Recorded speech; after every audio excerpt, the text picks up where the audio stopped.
Shalom chez vous, LMTV Europe Tour 2024. Nous sommes à Bruxelles et nous avons la grande joie d'avoir avec nous le pasteur Constanza. Bonjour pasteur. Bonjour Prisca, c'est une joie de vous avoir à nouveau parmi nous. Oh, j'aime son énergie le pasteur. Quand il prend la parole, on sent vraiment l'amour du Seigneur et il communique vraiment cette joie-là. Merci beaucoup pasteur. C'est une joie partagée. Merci. Et puis elle, c'est notre sœur, elle est ici. Elle va nous parler de quelque chose qui lui tient à cœur, qui nous tient à cœur. En tant que chrétien, le Seigneur dit quoi? De nous aimer les uns les autres. Elle exécute un ministère de compassion, l'aide aux personnes défavorisées, des personnes vulnérables. Elle, c'est notre sœur Nida. Bonjour, bonjour. Bonjour. Comment allez-vous? Oui, bien. Bien. Oui, bien. Amen. Et ce sera tout à l'heure dans l'invité du Wake Up. Mais sur ce, vous le savez, la parole du Seigneur est primordiale. J'ai envie de dire capitale. Dans cette émission-là, on part pour méditons ensemble.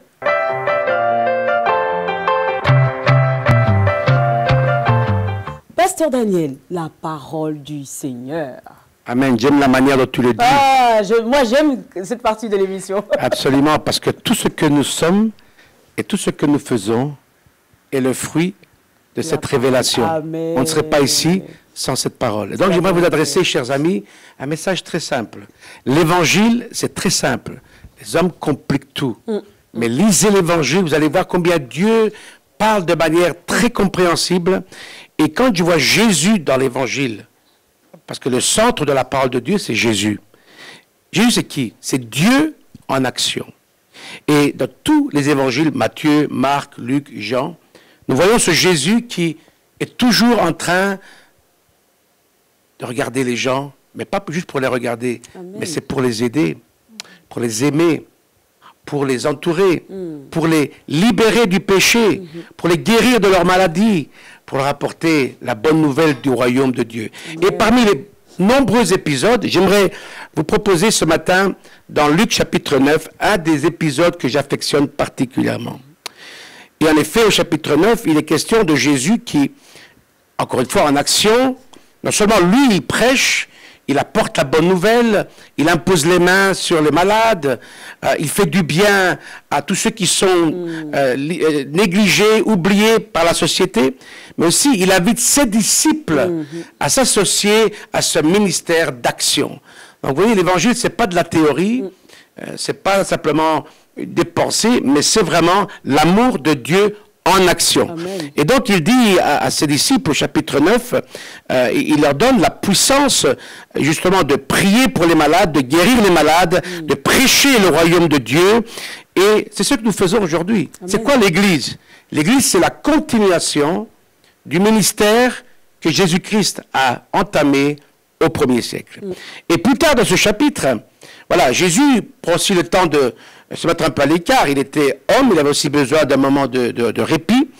Et il est dit que malgré ce moment personnel, dans un lieu solitaire, les foules, l'ayant su, le suivirent. Qu'est-ce qu'il fait Jésus? Il ne leur dit pas, écoutez, je n'ai pas le temps pour vous, c'est trop tard aujourd'hui, rendez-vous demain. Non, il dit, la parole de Dieu le dit, Jésus les accueillit. J'aime beaucoup cette phrase. Jésus accueille à tout moment et tous ceux qui s'approchent de lui. Et ce matin, j'aimerais t'inviter à t'approcher par la foi à ce Jésus qui est vivant. Il n'est plus physiquement présent, mais il vit pour l'éternité. Et par son esprit, il veut parler à votre cœur ce matin. Et Jésus les a accueillis et il leur a parlé du royaume de Dieu. Il a guéri aussi ceux qui avaient besoin d'être guéris. Peut-être tu as besoin d'une guérison ce matin. Quelle que soit la nature de ce problème, une guérison d'ordre physique, émotionnel, relationnel, Dieu est le Dieu tout-puissant. Alors, il y a maintenant un deuxième aspect, c'est que à la fin de cette journée, les disciples qui avaient été témoins de toute cette action, comme quoi Jésus ne s'ennuyait pas. Il était toujours à l'œuvre. Et ses disciples également l'observaient, étaient participants dans cette mission. Donc on voit Jésus en mission, les disciples en mission, et LMTV fait partie de cette même mission, de communiquer par les médias cet amour de Dieu, cette grâce infinie qui aujourd'hui veut aussi entrer dans ta maison, entrer dans ta vie.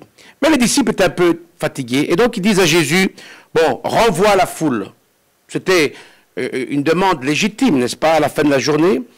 renvoie la foule afin qu'elle aille dans les villages et dans les campagnes des environs pour se loger et pour trouver des vivres, car nous sommes ici dans un lieu désert. Donc je comprends un peu les disciples, parce qu'il nous arrive aussi d'être fatigués. Et on se dit, bon, nous aussi maintenant on a besoin de prendre notre recul, de penser un peu à nous.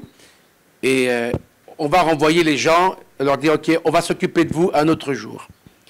Mais telle n'était pas la pensée de Jésus. Amen. Et c'est là qu'on voit que Jésus, il est excellent. Il ne baisse pas les bras devant les difficultés. Parce que c'est vrai, la foule demandait une attention particulière. La foule avait faim. Qu'est-ce qu'on fait quand on a une foule qui a faim? Eh ben, il faut se débrouiller pour trouver à manger. Alors, les disciples voulaient les renvoyer, mais Jésus dit, donnez-leur vous-même à manger. Amen. Alors, un ordre qu'on ne peut pas comprendre, puisque les disciples étaient fatigués, ils n'avaient pas des ressources adéquates à la foule. Donc, on se dit, mais Jésus, ce que tu demandes aux disciples semble complètement irraisonnable, illogique et complètement à côté de la plaque. Mais Jésus sait toujours ce qu'il dit et ce qu'il fait. Parce que Jésus n'est pas un simple homme. Oui, il s'est fait homme pour venir à notre rencontre, mais il est Dieu. Et en tant que tel, il dispose de toutes les ressources de l'univers. Il est le créateur. Il n'y a pas de limite pour lui. Donc s'il dit, donnez-leur vous-même manger, ça semble irraisonnable, déraisonnable aux oreilles des disciples. Mais Jésus sait qu'il va se passer quelque chose.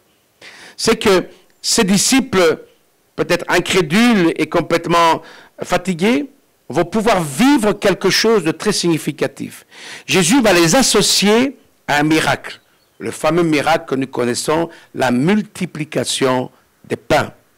Alors Jésus aurait pu très bien, de rien, faire venir à l'existence de la nourriture, parce que Jésus peut le faire. Il a changé l'eau en vin, il a créé l'univers de rien à tout ce qu'on voit. Est-ce qu'il n'aurait pas pu simplement dire, ok, maintenant, je vais créer la nourriture pour cette foule?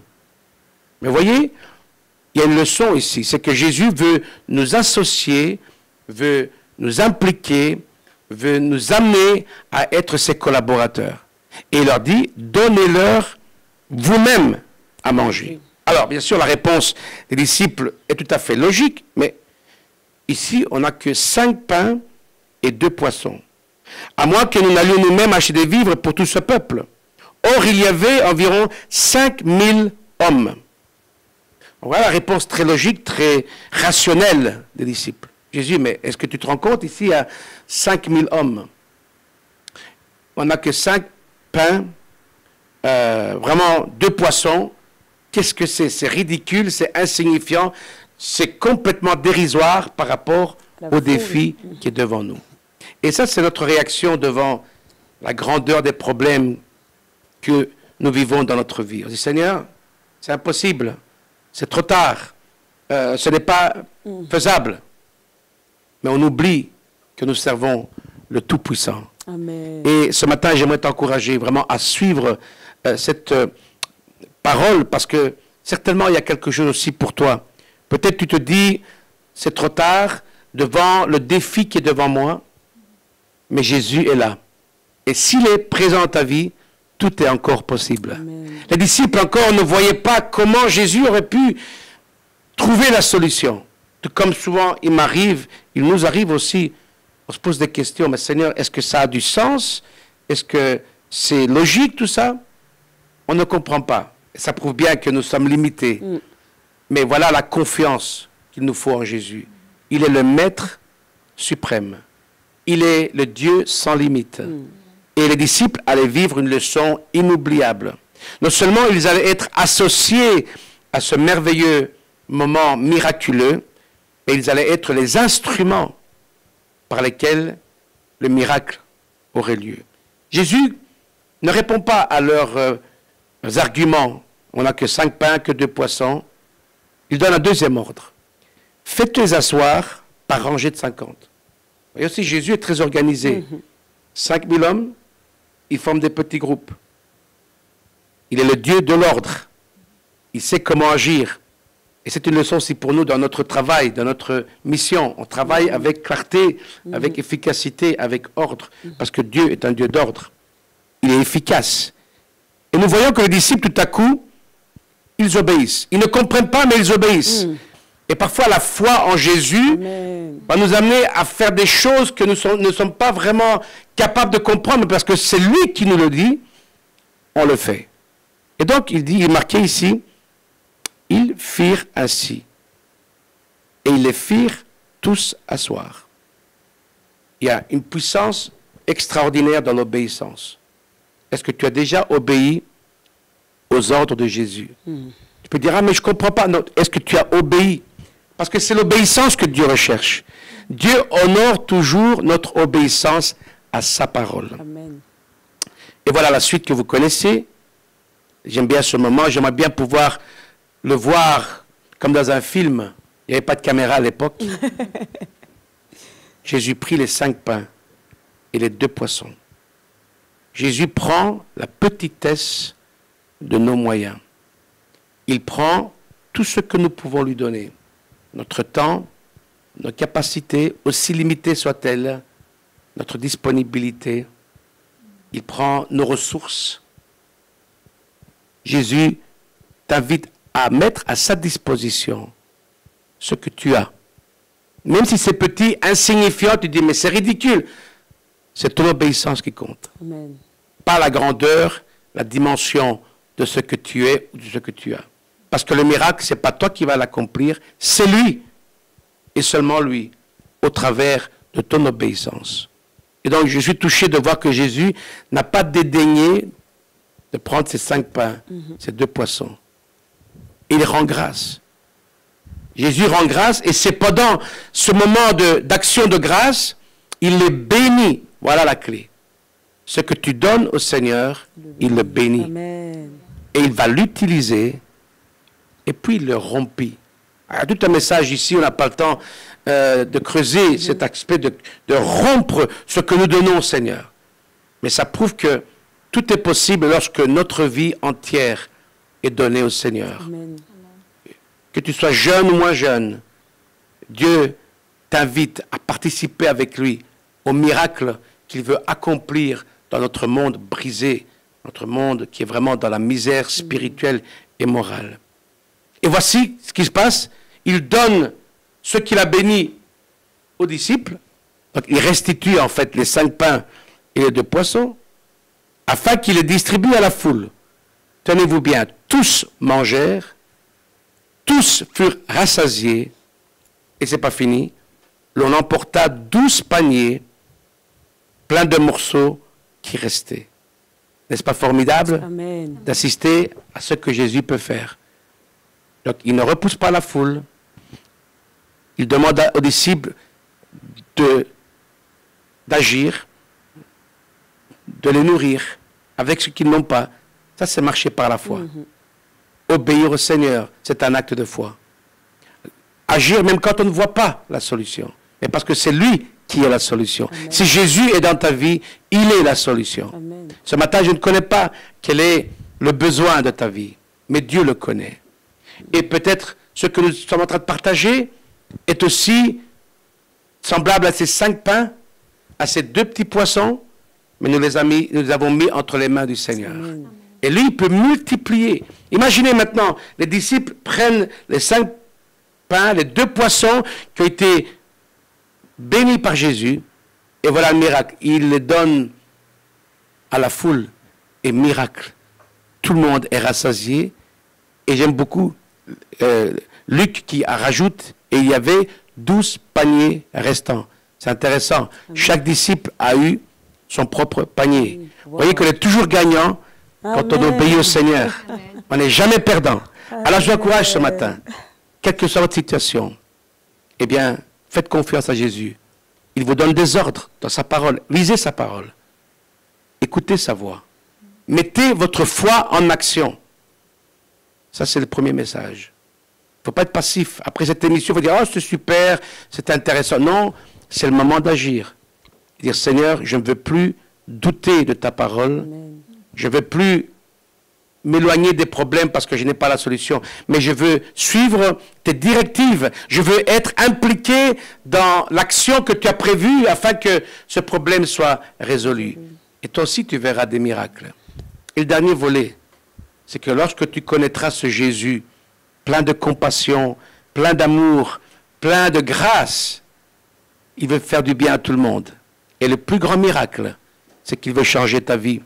Et il veut te donner la vie éternelle. Et quand cela se passe, alors on entendra un témoignage bientôt. Nous devenons des canaux, des simples canaux, par lesquels les 5 pains et les 2 poissons continuent à se multiplier. Parce que les foules aujourd'hui sont énormes. Il y a des foules partout, des gens brisés, des gens découragés, démotivés, déprimés, voire suicidaires. Et pourquoi l'Église est là aujourd'hui? Pourquoi LMTV existe? C'est parce que nous sommes les mêmes disciples avec la même mission. C'est de donner un message d'espoir et d'être présent là où il faut. D'être comme Jésus devant cette foule qui prie et qui communique, qui transmet, qui distribue. Et il dit aussi à vous, chrétiens, restez pas dans la passivité, à pleurnicher, oh le monde va mal, il n'y a pas de solution. C'est vrai, mais on est là. On est les ambassadeurs de Jésus dans un monde qui est en perdition, Amen. Où il n'y a plus de valeurs, plus de repères. Les gouvernements sont dépassés, ils ne savent plus quoi faire. Mais l'Église de Jésus est là. Nous sommes là parce que nous avons une mission très précise. Continuer celle que Jésus a commencée. Nous sommes là pour distribuer le pain de vie, mais aussi dans les domaines plus pratiques, communiquer l'abondance de la grâce de Dieu par tous les moyens possibles. Que Dieu vous bénisse. Amen. Vraiment, merci, pasteur, pour cette prédication, ce petit message. Je pense que les temps de wake-up, au niveau prédication, méditation, on va peut-être voir avec la direction rallonger un peu parce que ça fait du bien dans l'âme, ça fait du bien à l'esprit, ça fait du bien au corps. Et vraiment, nous sommes bénis et vous nous donnez envie vraiment de pousser dans l'apprentissage de la parole du Seigneur, de connaître encore ce Jésus-là, parce qu'on ne finit pas. Hein. Même avec 20 années, 30 années de conversion, je pense que Jésus, c'est tout un mystère, Absolument. Un merveilleux mystère. Et que le nom du Seigneur soit béni. Amen. Sur ces paroles, nous allons pour l'invité du Wake Up.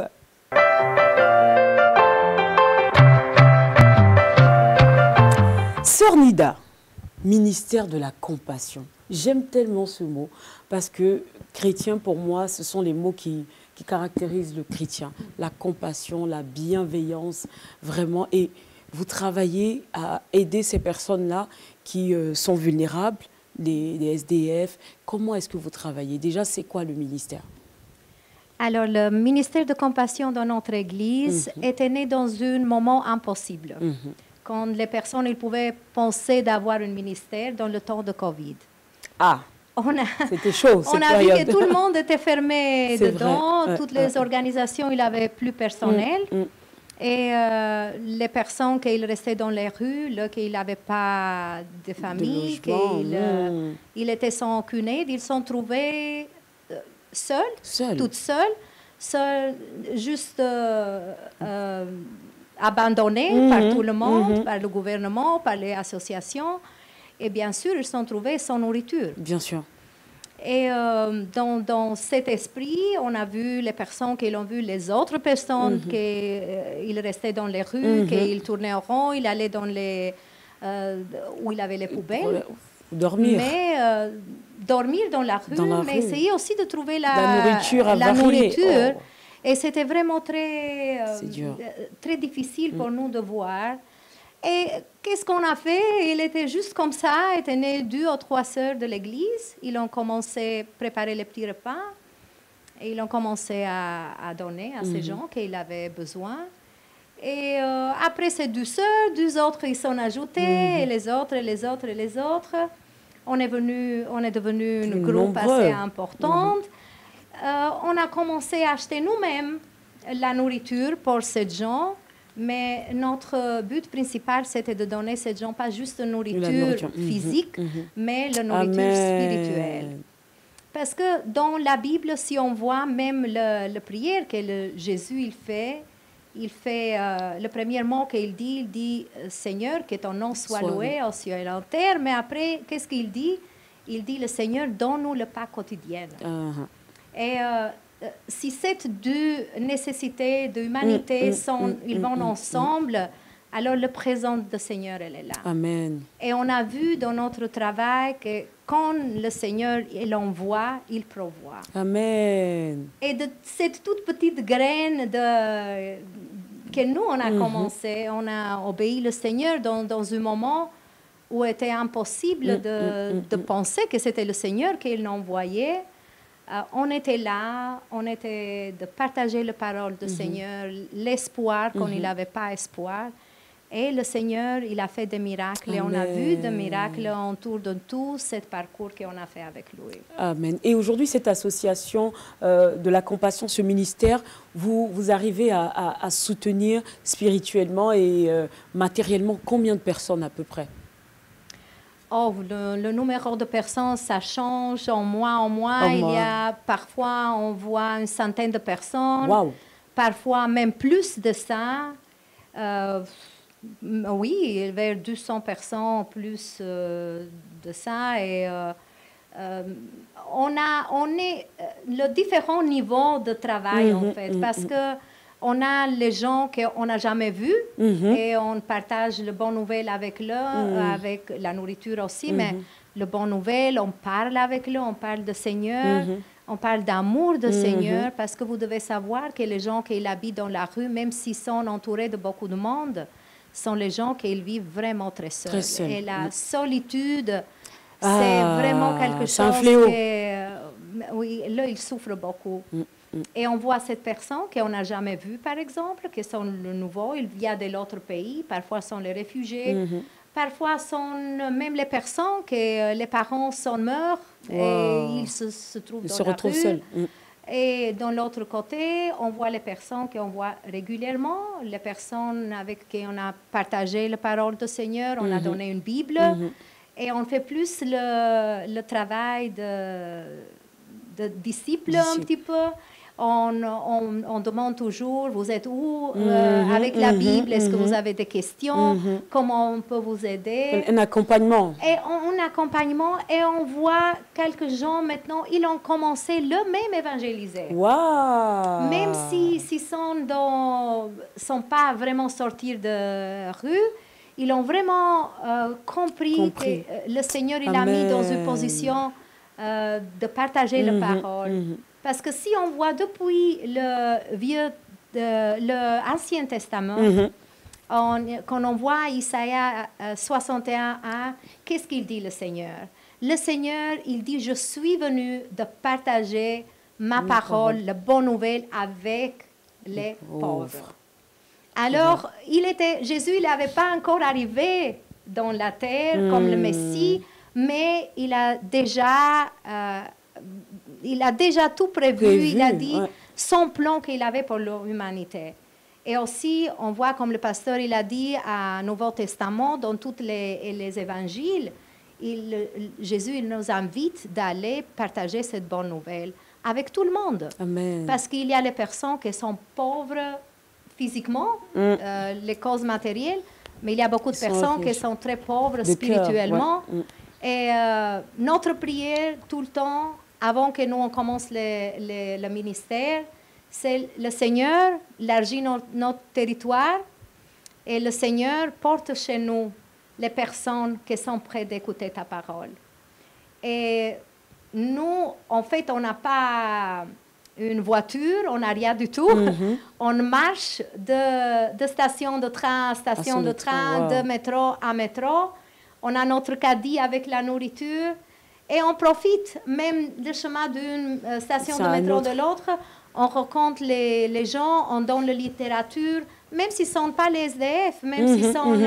Tout le monde a besoin de Jésus. Tout le monde il a besoin de Jésus. Et on a vu comment le Seigneur, il nous a guidés, il nous a bénis tout le temps. Amen. On était en plein de temps de Covid. On a vu beaucoup de monde qui avait les maladies contagieuses. Aucune de nous n'était jamais malade. Amen. Et Jésus, toujours, il nous a donné toute la nourriture qu'on avait besoin et toutes les choses qu'on avait eu besoin dans notre ministère, pas par pas, de s'organiser, de se former. Et voilà, on a toujours, comme l'habitude, besoin de travailleurs parce que le moisson c'est assez large. Oui, on peut lancer un appel hein, à toutes ces personnes. Chacun de nous, il y a sa part à faire dans ce ministère. Et ce ministère, ce n'est pas juste ici à Bruxelles. Et ce ministère, c'est partout. Et c'est dans votre maison où vous êtes, c'est autour de vous, même un petit peu plus loin de vous, et partout où vous voyez qu'il y a besoin. Amen. Amen. Je pense que toutes ces personnes-là, vous êtes en Belgique, vous souhaitez soutenir ce ministère. Je pense qu'il faudrait venir à Christian Center. Et puis, Pasteur Constanza est là, son épouse, et puis notre sœur Nida. Vraiment, ils ont besoin d'aide, de bénévoles, d'aide financière, parce que le Seigneur passe par des frères et des sœurs pour bénir ce genre de ministère. Et c'est tout ce qu'il nous demande, d'aimer notre prochain. Vraiment, merci beaucoup. Et que le Seigneur vous bénisse pour tout ce que vous faites. Parce que quand vous parlez, on sent l'amour et la passion d'aider les autres. Que le Seigneur vous bénisse pour ça. Merci beaucoup. Amen. Pasteur, cette émission est quasiment terminée. Dernier mot et on va terminer par le verset boussole. Avec plaisir. Je pense que tout s'est très bien enchaîné. Et j'ai une simple parole. C'est Jésus encore qui nous parle. Il parle à ses disciples. Nous sommes ses disciples, c'est-à-dire celles et ceux qui suivent Jésus, bien sûr, par la foi, au travers de sa parole. Et Jésus dira que votre lumière luise ainsi devant les hommes, afin qu'ils voient vos bonnes œuvres et qu'ils glorifient votre Père qui est dans les cieux. Voilà une parole, une bonne devise, un bon mot d'ordre pour chacun de nous. Que ta lumière luise devant toutes ces personnes qui sont dans le besoin, afin qu'ils voient les bonnes œuvres et qu'ils glorifient notre Père qui est dans les cieux. Soyez bénis. Amen. Et c'est sur ces paroles, ce mot de fin du pasteur Constanza, que nous vous souhaitons de passer une excellente journée sur Lumière du Monde Télévision. Ne décrochez surtout pas et restez bénis chez vous. Shalom.